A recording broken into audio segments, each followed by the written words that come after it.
പരമ്പരാഗത കൃഷിരീതിയിൽ നിന്ന് മാറി കൃഷിക്ക് പുതിയ മാനം നൽകിയിരിക്കുകയാണ് സിസിൽ ചന്ദ്രൻ എന്ന കർഷകൻ. ജലസേചനം മുതൽ വളപ്രയോഗം വരെയുള്ള കൃഷിയുടെ വിവിധ ഘട്ടങ്ങളിൽ ആധുനിക സാങ്കേതിക വിദ്യയെ ആശ്രയിക്കുന്ന സിസിൽ ചന്ദ്രനെ തേടി സംസ്ഥാന അവാർഡ് എത്തുന്നത് ഇത് രണ്ടാം തവണ. ഇതിനകത്ത് നമ്മൾ സ്മാർട്ട് ഫാം സിസ്റ്റം ആണ് ഇതിന്റെ കൺട്രോളിംഗ്, തുള്ളിനനയെ കൺട്രോൾ ചെയ്യുന്നത്.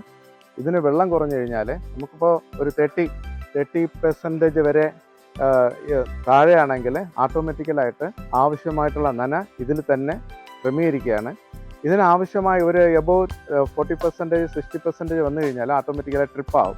പോളി ഹൗസിനുള്ളിൽ സീഡാക്കിന്റെ സഹായത്തോടെ സെൻസറുകൾ സ്ഥാപിച്ച് നടത്തിയ കൃഷിക്കാണ് ഇത്തവണത്തെ പുരസ്കാരം. ആവശ്യമുള്ള അളവിൽ ജലവും വളവും നൽകാൻ സെൻസറുകൾ സഹായിക്കും.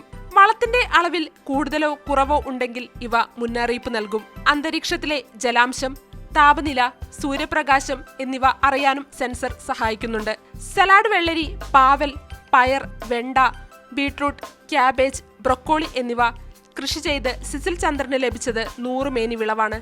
ഇതിനു പുറമെ ആട് വളർത്തൽ, പശു വളർത്തൽ, മത്സ്യകൃഷി എന്നിവയിലും സിസിൽ ചന്ദ്രന് പറയാനുള്ളത് നേട്ടങ്ങളുടെ കഥ മാത്രം. മീഡിയ 1 തിരുവനന്തപുരം.